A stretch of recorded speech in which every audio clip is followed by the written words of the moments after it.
Hello, you're listening to Wine Blast with me, Susie Barry, and my husband and fellow master of wine, Peter Richards. So, welcome. And in this one, we're hearing from an intrepid band of wine warriors taking the fight to climate change and offering us wine drinkers a way to minimise our drinking footprint, as it were. Drinking footprint just sounds a bit weird, doesn't it? It sounds like you're drinking through your feet somehow. It's going to be a staggering path of footprints, well, isn't maybe it? It's just a sort of staggering, wobbly footprint. or a mouth print or something like that, or palate emissions. I don't know what the best way. You get the picture. Whatever. It's a David versus Goliath scenario. You know, climate change is posing an increasing and, you know, in certain cases, almost existential threat to wine producers and regions around the world.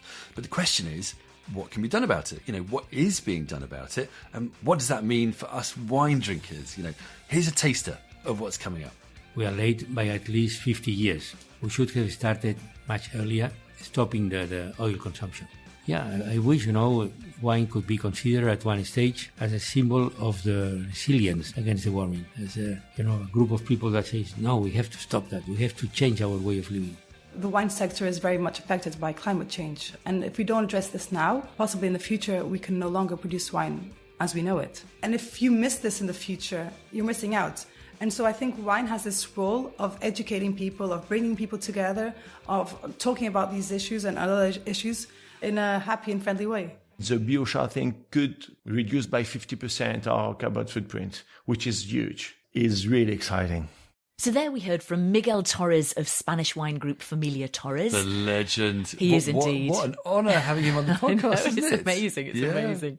We also had Mafalda Guedes of Portuguese wine group Sogrape and Ramuntxo Andonegui of Domaine Lafage in France. We'll be hearing more from them in due course, as well as recommending our favourite bottles from a seminal tasting of low-emission wines in London. Yeah, lots to be getting on with as ever, and, always in a happy and friendly way, as Mafalda put it so brilliantly there. No doom loops here, no sir. So, how about we set the scene before diving into our interviews? Okay, so we're all aware, aren't we, that climate change is a significant challenge. And it's easy to focus on the negatives. But most of us actually want to do our bit to help turn things around, while at the same time getting on with our lives and drinking delicious wine. The only problem is, of course, it can be hard to know how to do that, particularly, I think, when it comes to choosing the right wine. Yeah. I mean, most things we buy or consume or do have some sort of impact on the world around us. And wine is no exception, sadly. On the one hand, wine growing can be good for the planet, for example, by, drawing down carbon through the vines, which, of course, remove carbon dioxide, CO2 from the atmosphere as part of photosynthesis, is what I remember from my biology lessons at school. Biology. And if I got that right, and also things like fostering biodiversity in the vineyards and carbon capture in healthy soils, that all helps. That's good, right? But of course, wine can also be bad for the planet. If pesticides and herbicides are used excessively, or, when heavy glass bottles shipped around the world create significant carbon emissions. Yeah. So the question becomes, who is doing their bit to take responsible action on the wine front, and how can we support them? As wine lovers, can we play a part in helping create a better future for the planet through our wine choices? Exactly. A wine has been called the canary in the coal mine for climate change. It's a well-known phrase, but precisely because tiny shifts in weather patterns can have a huge impact on the wines themselves. And, it's already happening, isn't it? Alcohol levels are going up as grapes get riper in warmer weather.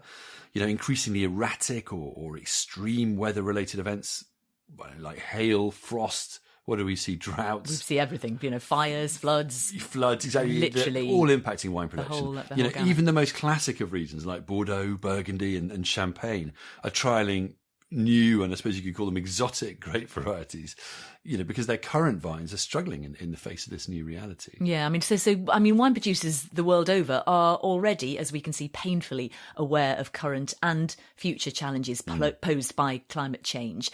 But some, I think it's fair to say, have been more proactive than others in doing something about it, and this is where we come on to, isn't it, the IWCA, International Wineries for Climate Action. Yeah, I mean, many wine businesses are doing their own thing when it comes to tackling climate change or addressing sustainability in general, but there are a few groups of producers who have banded together to take action in a collaborative way. And perhaps the one that's caught the eye more than most is the IWCA, and there are a couple of reasons for that, aren't there? Yeah. So the IWCA was founded by Spanish wine group Familia Torres and US wine group Jackson Family Wines in 2019.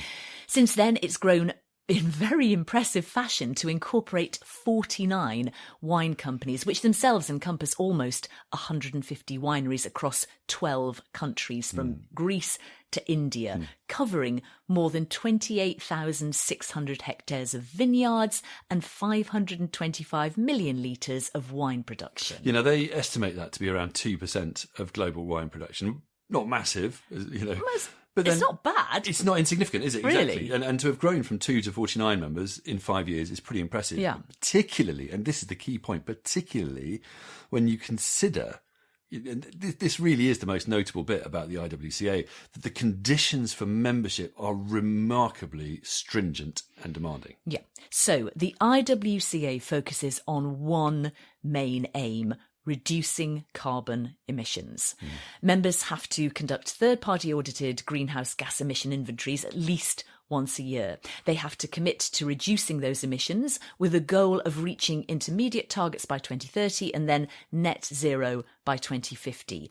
As you say, the standards are rigorous and science-based, and members are certified as either applicant, silver, or gold, with increasingly strict criteria necessary for progression up that ladder. And this is no greenwashing exercise, quite the opposite. In fact, the IWCA specifically states that its members must not count carbon offset purchases towards their emissions targets, because their aim is to meaningfully reduce carbon emissions right across the core business, not just offset them elsewhere, which you see some companies just tout themselves as carbon negative or corporate company. All they've done is bung a whole load of cash somewhere, and that's not really dealing with the key issue. It's not really getting to the nub of the matter. The IWCA is serious, rigorous stuff. It's independently verified on a regular basis. Yeah, but it's not just auditing and climate geekery and the like, is it?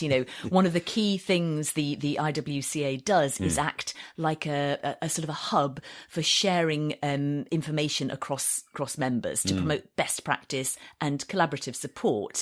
Basically, they want the wine sector to become a leader for positive climate action, and not just in terms of carbon emissions, but also sustainability and more broadly, from soil health to biodiversity and social sustainability. And they hope to galvanise not only other wine producers, but also other sectors to take positive action. So the IWCA recently hosted a tasting in London to celebrate their 5th anniversary, which they called their low emission wine tasting, which was quite an eye-catching title. Executive Director Charlotte Hay pronounced the wine sector is at risk of extinction. And she added that focusing on carbon emission reduction is the most pressing issue right now. Yeah, and you caught up with a couple of the key people within the IWCA there, didn't you? Yeah. I sort of bundled a couple of poor souls into a side room teeming with microphones and sort of bombarded them with pointed questions. Absolutely. And first up was Miguel A Torres, or Miguel Torres Senior, as we call him. Shh, don't tell anyone that's what we call him. Guess what we call him? He doesn't seem very senior for his age, I have to say. But he is brilliant. A very sprightly 82-year-old. He's the 4th generation president of Familia Torres, not to be confused with his son, of course, Miguel Torres Masashek, or Junior, as we call him, the 5th generation and current general manager. He's the main current guy there, who we, of course, have had on the podcast before. Well clarified, all of that. Brilliant. So Familia Torres, as I said earlier, are founder members of the IWCA and have been a pioneering force in the wine sector's fight against climate change. Early adopters, we might call them, with Miguel Torres Senior leading the charge and now devoting actually much of his energies to the cause in inspiring fashion. Yeah, Torres are based in Pax, in Penedès, in Catalonia, which is northeast Spain. But they've got wineries in other regions of Spain and also in Chile and, of course, the US with Marimar. Torres, which is a well-known name there. They're family-owned and have some seriously impressive sustainability achievements under their belt already. You know, they've had a 36% reduction in emissions since 2008. Huge investments in renewable energy. 95% of their bottles are light-weighted. They do carbon capture from ferment since 2021. They've been organic since 2008 and regenerative since 2020. I began by asking Miguel how urgent the need for action on climate change is. Well, I think we are late. We are late by at least 50 years. We should have started much earlier, especially, stopping the oil consumption. We use every day 100 millions of barrels of oil in the world. 100 millions. That's too much. Has that changed? Is it getting less? Is it reducing or? Not yet. Not yet. Emissions last year, 2023, until went up a little bit. So we are not still, at this point of starting to descend. So what impact is climate change having on you, your wines and your business? Well, we realized that in, already beginning of this century, that climate change could be a great challenge for our vineyards because it changes the equilibrium, the balance of the vines. So since the very, early stages in 2010, we created a project called Torres on Earth with 3 aspects. First one was to adapt. We had to adapt to the new situation, and we bought land as soon as we could in another part of Catalonia near the Pyrenees, looking for cooler climates. Even we went to Aragon, to Huesca, which is even cooler. Now the vines are starting to produce there. So we adapted. Then second, we decided to mitigate our emissions, and the main effort was done in terms of photovoltaic panels, especially in Pax where we have the winery. And today we produce more than 50% of the electricity by us with the panels, right? And and we keep investing in that field because it's a good investment because afterwards you have savings, in the bill, of the electricity. Well, and finally. Also, we thought of the idea of trying to influence other wineries. And I was happy to meet Jackson people from California. They had exactly the same ideas, same concerns. And the daughter of my sister Marimar, Cristina, was working at this time in Jackson. So she got us in touch. We met in Brussels. And we decided to launch our group, International Wineries for Climate Action. And this group, we started 5 years ago. We were two of us, and little by little we've been growing. Now we are up to 150 wineries around the world committed to this idea of reducing emissions.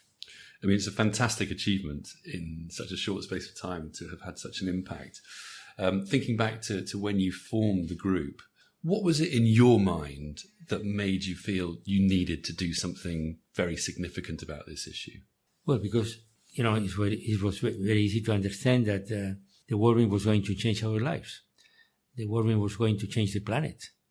It was going to destroy, the life of thousands of persons and change the viticulture, change the agriculture, create, so many problems. So one had to be concerned, no? It was so serious. But for many of us, we try to do something on a personal level. But you obviously wanted to do something at an institution, at an industry level. I wish wine could be considered at one stage as a symbol of the resilience, against the warming. As a group of people that says, no, we have to stop that. We have to change our way of living. And you've also been using carbon capture. Yes. I'm intrigued by this from the fermentation. Can you tell me a bit more about that, the technology, where we are with that, how efficient it is? Well, the wine, when fermenting, does produce CO2, right? That's normal. But this CO2 is, comes from a natural cycle because the vine has already absorbed CO2 from the troposphere when having photosynthesis. The idea was that we had to capture the CO2 because we used to buy CO2 from the chemical industry as an inert gas to avoid the oxidation of the finished wines. And this was done already 5 years ago. Now all the tanks are covered with CO2 of our own production. But then we are going one step further because we have more CO2 available. And the question was, what could we make with this, surplus of CO2? And there are many possibilities. They have done already a small experiments in a small scale. With CO2, you could eventually produce methane that could replace, oil or whatever.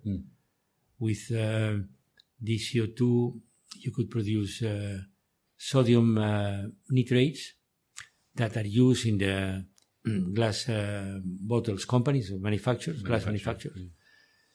This is not finalized, but they are working on that possibility. So there are other ideas, to get an use of the CO2.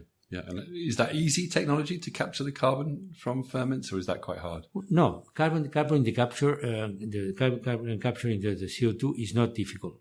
No. You just need, the right connections, and you store the gas in a plastic tank, huge plastic tank, and that's it. The problem is afterwards, when you have to use it. To reuse it. What are the biggest challenges in wine to reaching net zero? There are many aspects to be considered. Actually, I know that we have to replace all our cars by electric cars. And then we have to continue to insist mostly in our suppliers. Because, in estimating the carbon footprint, you have 3 scopes. The most important scope is what you buy, suppliers, right? And we have to incentivize them to produce lower carbon footprint for us. This is one side.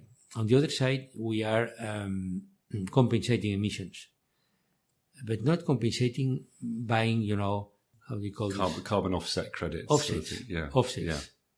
Now, that we don't believe that because sometimes, it's not that real. But we are planting trees on our own. And we bought land in Patagonia 7 years ago, 5,000 hectares in order to plant trees. But believe it or not, after 200 hectares planted, we had to stop it because a group of ecologists in the area were against it. They said we were changing the natural landscape. We were not respecting, the irony. We had strong discussions, but no way, Okay. So we sold that estate, and then we bought more land in another part of Chile, more to the central part, and then we are planting trees again. These trees help us to reduce or to compensate a lot because every tree, when growing, takes 5 kilos of carbon from the troposphere, So that's how we expect to reach this net zero. Rather than buying carbon offset credits, you're doing it yourself. Absolutely. You're doing it yourself. Okay. Absolutely. I mean, is there, on that note of carbon offsets, is there a danger of greenwashing in wine at the moment? Is that a danger for the industry? I think, it's always that such possibility. I think we are quite careful. At home, I have a manager, involved only in this subject, and a small team. And especially companies, IWCA, they are very careful about that. And if there is one case, I think we will, act, we will denounce it. How can wine lovers, wine drinkers, best support positive action on climate change? Buying our wines, Peter. Very simple. No, actually, we are about to launch a poster that will go in the supermarkets and next to our wines. And it will say, you will see a wonderful vineyard. And on top it says, we care for the earth, so we make better wine. Help us, in reducing emissions. Something like that. A clear message. What message would you give to any wine producers out there listening to this? Join us. Come and join IWCA. I don't think the contribution is, very expensive, and you will get a lot of ideas from us, and we can work together. And eventually, I think you will see at the end of the day that our consumers, they also appreciate that. I know I've seen some restaurants that already have in the wine list a page dedicated to the IWCA. So this may be the future, How do you see the wine world in 50 years' time? Very different. Very different. I see appellations of origin changing drastically, their sense, because we cannot guarantee in 50 years' time we'll be producing wine exactly in the same places like today. Maybe we have to, move away. look for cooler climates, look for a place with more water. And we will, because for us it's paramount to continue to produce quality. If there is a Torres label, the wine has to be good, as always. We cannot tell the consumers, sorry, the warming is changing everything. Wine will continue to be good. I hope so. So there's still a place for wine. It might be made in slightly different places, but wine will remain important in people's lives and in society. I hope so. Miguel, thank you very much indeed. You're very welcome, Peter. Thank you.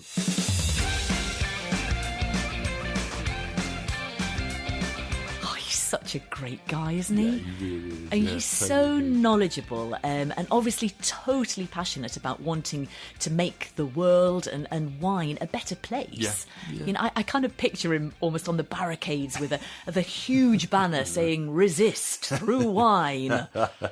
Yeah, in Catalan. In Catalan. I would even vaguely attempt that. With a clenched fist, just sort of bloodied face. Yeah, I totally agree. And Penedès, where Torres is based, of course, has had huge problems with drought lately. But, they're really leading by example on this. And as he says, it's likely the wine world will change drastically in the next 50 years. I think he's being quite clear-eyed about that. So we all need to get onto this, like he is, and they are. And interesting about that separate section on the wine list for IWCA members. Yes. I mean, that's definitely one way to help make it easier to choose wine that promotes positive climate action. Yeah. Separate section of the supermarket or whatever, whatever, that kind of thing. Maybe they could have a slightly snappier title for it.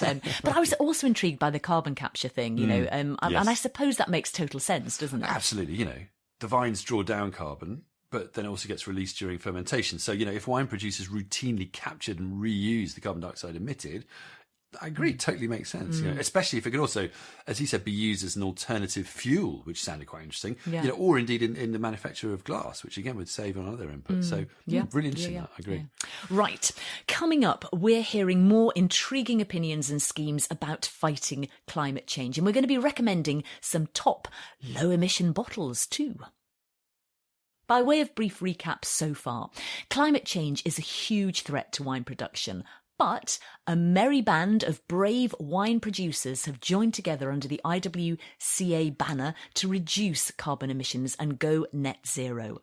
Buying their bottles means supporting properly accredited climate action, which is a good start. Now, we've heard from IWCA founder Miguel Torres, and next up is Mafalda Guedes, IWCA board member and fourth generation of the family behind Portugal-based wine group Sogrape, which owns wineries in Portugal, Spain, Argentina, Chile, and New Zealand, among other things.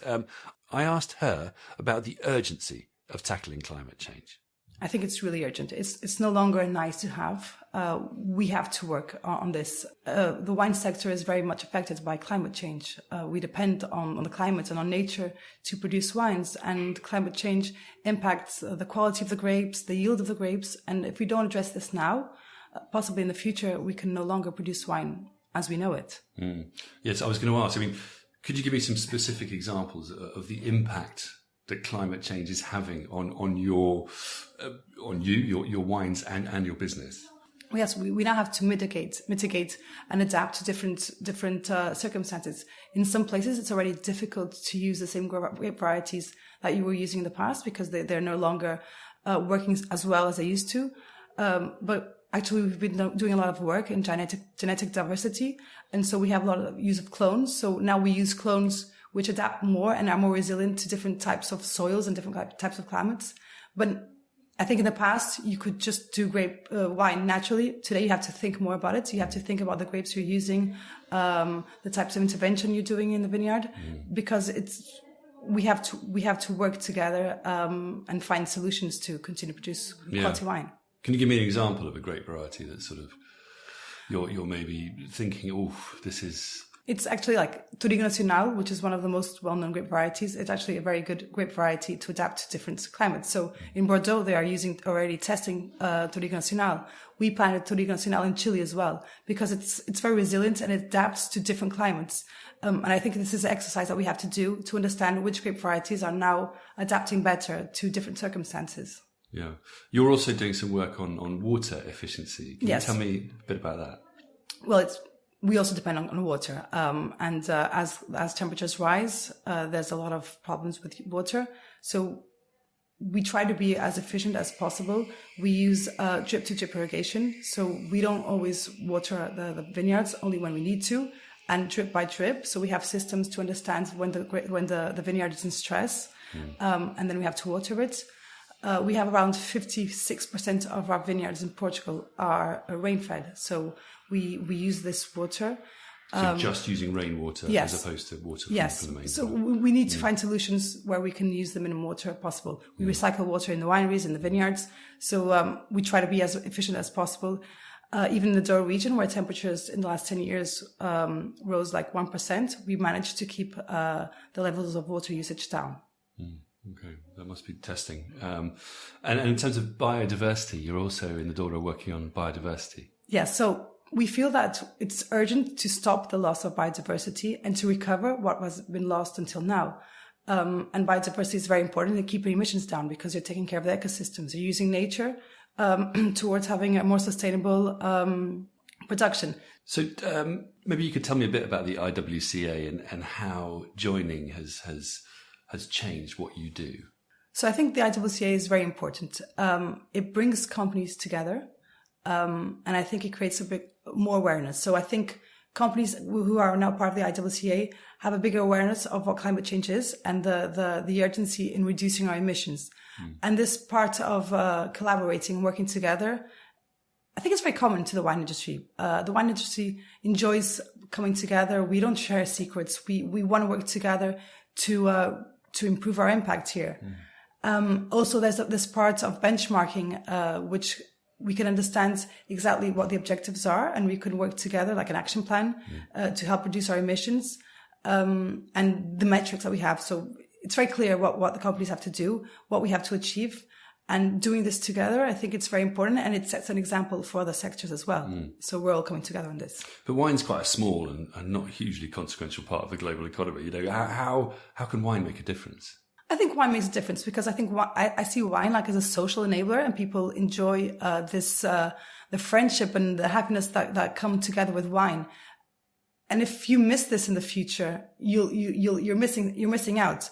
And so I think wine has this role of educating people, of bringing people together, of talking about these issues and other issues in a happy and friendly way. Is there a danger, though, of greenwashing in wine? Is this a thing? I mean, for example, on the website, the IWCA website, it talks about avoiding purchasing carbon offset credits as one potential. Can you talk a bit about that? Well, I think there's the possibility of greenwashing in the wine sector as in any other sector. In what you're talking about, the avoiding offsetting, we believe that we should do the best we can to reduce emissions. And by offsetting, we're not reducing our emissions. We're just compensating what we are doing and maybe we should avoid. And so we prefer to invest and to focus all our efforts in finding solutions to actually reduce the emissions rather than just buying carbon credits to offset them. As a wine sector, we actually have a lot of people looking at us, even though we're not the hugest the biggest sector. We have a lot of people looking on us, and it's important that we lead by example and demonstrate what we're doing. So we can't ask that from the consumer, but we can educate and ensure the consumer what we're doing. What message would you give to any wine producers listening to this? Well, I think that for the wine producers, we no longer have an option to embrace taking care or reducing our carbon emissions. We have to look at what we're doing. It's important for the sector. It's important for the business. It's important for the consumer to be able to savor wine as in the future as it does now. So we have to work together, and I think that working together and taking action is really crucial for the wine industry. What one message would you give to our listeners, wine lovers, wine drinkers around the world? Enjoy wine, and enjoy wine in a responsible way, and understand how important the culture of wine is for humanity, because wine has always been part of a legacy. It's been being produced for so many years, and we have this in our sustainability program. We want to carry on this legacy and this heritage of wine, which is part of the culture. And so we have to learn how to continue to to produce wine and to drink wine in a responsible way, and to bringing friendship and happiness to everyone through wine. Mafalda, thank you very much indeed. Thank you.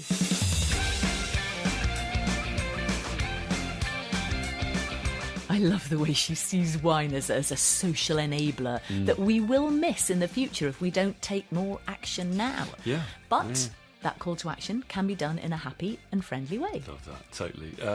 They also do a lot on the R&D front, and they're looking at things like cans and other packaging. So it'll be really interesting to see how they develop as a group as well in the future.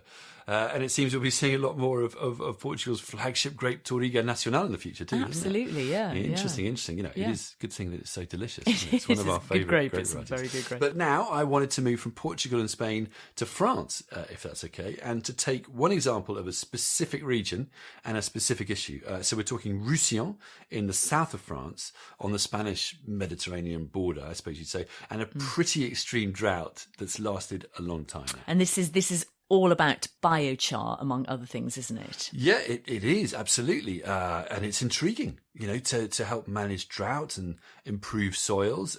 So I spoke to Ramuntxo Andonegui, which is a mouthful in itself, from Domaine Lafage in Roussillon, another family-owned company. And I wanted to look at this almost like a little sort of case study of proactivity in the face of climate change. So Lafage joined the IWCA in 2022, so relatively recently.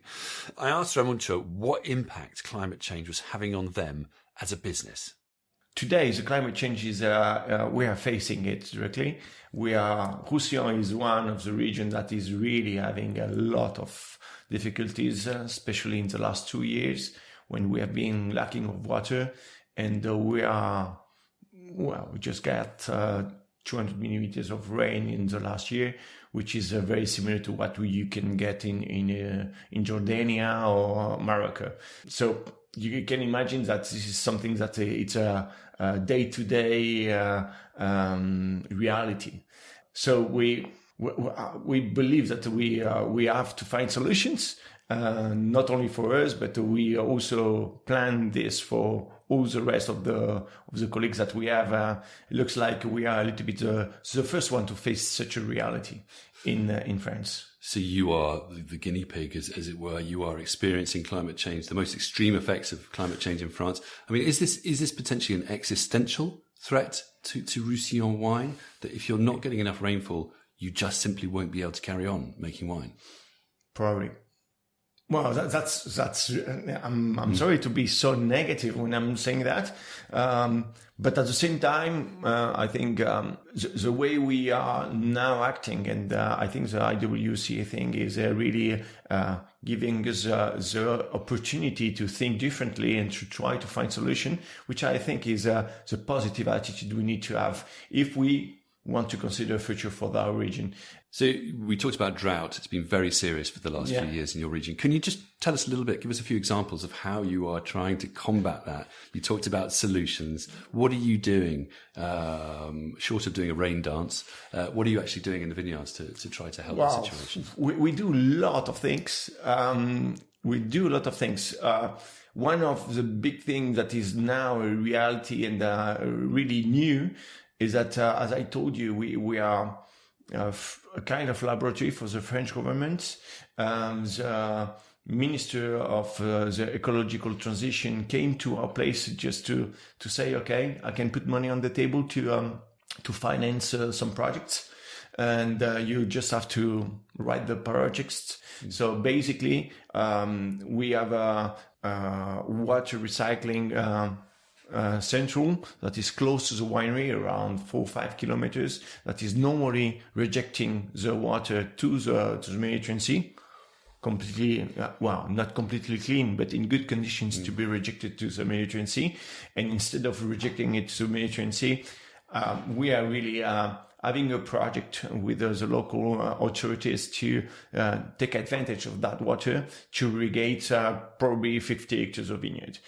So that's the first step that I think is very positive, because in a way this is also going to let us think about regenerative viticulture. That is also going part of the project to be a little bit more with a better solution in terms of viticulture for the drought. And we are also working very much on the biochar. The biochar is really one topic that we are really working very hard on. And but we also use cover crop. The cover crop is also giving us some extra advantage in terms to face the drought, because this is also one of the characteristics of our region, is that we are a drought, but once we have some water, we are talking more about storm than the really small rain that you can get there. So it's creating erosion, and the water is just not absorbed by the vineyard. And the idea is that we want to take more advantage of that water that is coming. And biochar is helping for that. Cover crop is helping for that. Wow, many things. Tell me about biochar. I think it's a really interesting aspect of what you do. Could you just very briefly sum up where it comes from, what it is, and what it does, how you're using it? Well, the biochar is at the very first step. What we tried is to really face the problem of the drought with it. And the biochar is we take some stalks from the vineyard when we prune, and we do a pyrolysis burn with it. And this is coming. I mean, the stalks from the vineyard are burnt with a pyrolysis action, which means that we are burning without oxygen. So we store the carbon on the stalks there, and then we crush them, we mix them with the compost, and then we put it in the middle of the vineyard. That means that we can really store the carbon in the soil. And that means at the same time that the biochar is helping us to retain water, because carbon is going to retain the water. It will be also multiplying or giving us more organic material into the soil, because we will get more bacteria, more fungus. So the organic material is going to be increased very much in the soil, which is also going to help us for the regenerative viticulture we are really working on. So that's and we can. It's a very local circular system, which is, I think, very, very interesting too, because it's coming from a vineyard. We can also use a biomass that is created in all the places around where we are. And we have a project with a company, a local company, that needs also this source of energy by the combustion of the biochar to dry materials and that. So it's a very multi company interest in developing this at a local scale, and it's really something extremely positive, because this is, in a way, and this is one of the IWCA program achievements, or I would say goals, is to measure the carbon footprint, and the biochar thing could reduce by 50% our carbon footprint, which is huge. So that works on lots of different levels. That's a really intriguing. It's really exciting. Really exciting. The only thing today that we are having some problems with is to make our own biochar. That's really what we need to, and we would like to, but we need to invest in a new machine to create it. Okay. And we are talking with Germans, with some French, some Chinese people to create the machinery, and hopefully we will find a solution in a few months. How much would it cost? It depends. If you talk to the Germans, we are talking about 3 million. If we talk with French, it's 1.5. And actually the Chinese, they can make it a little bit cheaper, but then we need to adapt it. We are really having, this is, today we are still studying options. And Roussillon in 50 years, how will it have changed? Well, that's a really big question. And because as I told you, this situation right now is not extremely positive. The drought we are facing is really becoming scary. I think that we can have solutions. I think that we have very distinctive wines that are great to discover. And so there is no doubt for me. We need to to be part of the wine world. Now the thing that there are options, there are really solutions. The use of grey water in Israel is really high. In Spain too. The thing is that in France we never needed to have it, and now we discover that the climate change is really forcing us to see that and to find this solution. But well, if the same way that we are inspired by other producers on the IWCA, I think that France has to be inspired by what is being done in other countries to really, have the right water for the agriculture. And it's, in Roussillon, actually, if we don't have vineyards, we will have probably a lot of hectares with solar panels.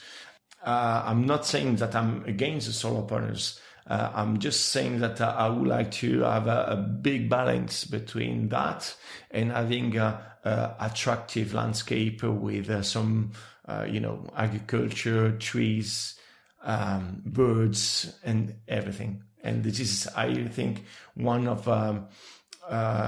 pillar of the tourist approach that we have here. Because if we just have solar panels, nobody is going to come to our place. So some solar panels are okay, but as long as there are some vineyards in there too. Ramuntxo, thank you very much indeed. My pleasure.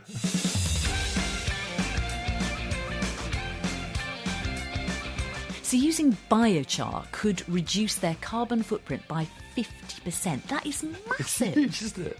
Isn't it? And it's interesting what he says about how biochar not only helps them reduce their carbon footprint, it also helps with water retention, so combating drought, and soil health, which again helps with carbon retention and biodiversity. So these things are positive in a number of ways. It's not just reducing carbon emissions; it's actually having a much broader effect. These actions. Yeah. I reckon we need to recommend some wines, don't we? Yes. Now, these are all we're thirsty. wines from IWCA members. So by buying them, you are supporting producers who are committed to reducing their carbon emissions in a transparent and accountable way. So it's a double win. Not only are they delicious, but they're virtuous too. And they're very refreshing. We will put a full listing on our website show notes so as not to bang on too long here. But we wanted to pull out a couple of highlights, didn't we? So we did indeed. I'm already drinking one of the highlights. Yes. And let's kick off with it because it's bubbles and I love bubbles. So this is the Champagne Lanson Bio-Organic Champagne Extra Brut. It looks really different from their other wines, certainly in terms of its label. And it tastes different too. It's a bit more like a grower champagne, isn't it? Really characterful, full of yeasty, bruised red apple, buttery pastry flavours. It definitely has that tangy acidity that's a hallmark of Lanson, but it's been aged for 5 years, and the base here is 2018. So it's got that extra complexity and roundness. It does finish quite dry, as you'd expect an extra brut, but it's very stylish. Yeah. Really got lots to say for itself. Delicious. So my recommendation is from Familia Torres. It's their Clos Ancestral White 2023. It's a blend of Xarel·lo, that well-known Catalan grape, with one that's much less known, Forcada. So Forcada is a grape that was recovered by Torres from among the hundreds of Mediterranean varieties that disappeared effectively after phylloxera in the 19th century. It's a late ripener with keen acidity, so it's really good in a warming climate. And this one has tons of, fresh green fruit, herbal hints, and a really crunchy, serious finish. It's not just fruity and simple. It's actually got some real serious weight to it. So it's really lovely stuff. It is. It's very good, isn't it? So my next tip is another white. It's more familiar territory though. A California Chardonnay, the Cambria Estate Catherine's Vineyard 2021 from Santa Maria Valley. Now this is a Jackson family wine, and it is just delicious. You've got lovely lemon zest and butterscotch flavours. It's juicy, but it's also rounded and quite rich. It's got good body and intensity, but also elegant freshness, which we need in, New World Chardonnays need that. It's very well balanced and just really well made. Yeah, absolutely. Really enjoyable. Totally agree with that one. So I was going to recommend just one red at this point, but I'm afraid I can't help but sneak in another cheeky white. Oh, so white as just well. going to keep talking so you can't talk over me and stop me. The cheeky white is the Sogrape Quinta dos Carvalhais. Maybe I shouldn't have recommended it because I can't pronounce it. Encruzado 2022 from Dow. It's tangy and yeasty and different and yum. I love that wine. Encruzado grape variety. Indeed. And the red I was supposed to be touting,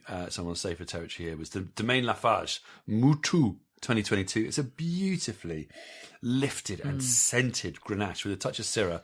It's from Roussillon, obviously. We could have featured this easily in our Garnacha episode. It is absolutely gorgeous stuff. Yeah. Okay, so there we have it. As you said, do see our website for all our IWCA recommendations.